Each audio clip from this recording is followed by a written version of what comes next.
Welcome dear doctors to Kidscovery. Myself Dr. Parv. We are discussing the important class today, and that is allergic rhinitis. Allergic rhinitis is a core topic of ENT, but as far as the pediatrics is concerned, let me just take you quickly through this topic because sometimes in some universities allergic rhinitis is asked as a disorder of pediatric immunology, right? So starting with the allergic rhinitis. So see, allergic rhinitis, as the name suggests, it is rhinitis. So rhinitis means what? Rhinitis means that, of course, the nose is going to get inflamed because of allergy. Now, allergic rhinitis, more precisely called as seasonal allergic rhinitis, is also called as hay fever. Now, what is hay fever? Hay fever is actually an inflammation of the nasal passage that is caused by exposure to the airborne allergies, okay, or airborne allergens. Very simple and easy to remember. There is a seasonal allergic rhinitis, which is also called as hay fever. It's actually an inflammation caused by exposure to what? To the allergens which are airborne, right? Now, what happens is that as soon as you inhale those allergens, okay, hay is the material which hay fibers are the materials which you inhale. And once the pediatric child is going to inhale that, this is responsible for activation of IgE. And once the IgE is getting activated, this is going to send signals to mast cells. And mast cells are going to degranulate. And once they are going to degranulate, this causes a release of substances like histamine, okay, and which are responsible for vasodilatation and responsible for causing the other features of allergy. So that's why this is allergic as well as rhinitis. So what are the physical examinations? So what happens is, once you will see the pharynx of the child, the pharynx is going to show a cobblestoning. Now why there is a cobblestoning? So for example, this is the normal mucosa of the pharynx. Now the lymphoid tissue which is there, in order to fight the infection, the lymphoid tissue which is there is going to show you what? It is going to show you hyperplasia, and that leads to a cobblestone like appearance. Okay, so pharynx is responsible for showing the cobblestoning, and because there is rhinitis, so the child is going to rub the nose like this, so there will be transverse nasal creases which will be there. Transverse nasal creases will be there. So allergic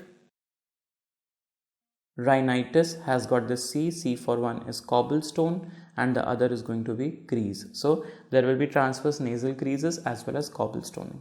So what is the clinical presentation? Of course, for that matter, if any rhinitis is there, the child is going to have sneezing, rhinorrhea, that means runny nose, nasal obstruction, nasal itching, eye itching, and of course there will be cough that is going to be there from the post nasal drip. So from the posterior nose, some of the part is going to go to your pharynx part, and of course that's going to be causing the cough.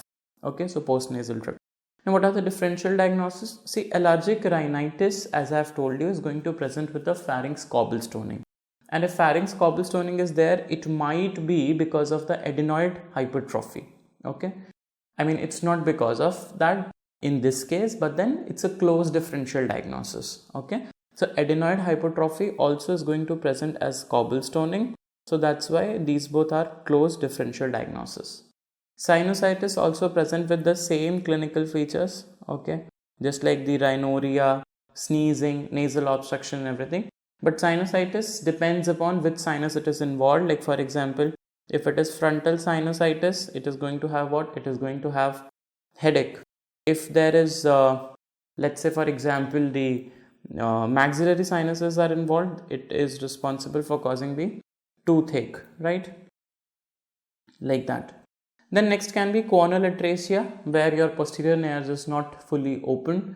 So of course breathing difficulty is very pronounced in this. Okay, there's a very high breathing difficulty which is going to be there in choanal atresia. Foreign body is an very acute episode, sudden episode. Okay, nasal polyps are very much seen on the examination. Okay, so first line of treatment, of course, because this is allergic rhinitis, there's inflammation, so we have to start with something that is anti-inflammatory, and this is glucocorticoids. Intranasal glucocorticoids is going to be there.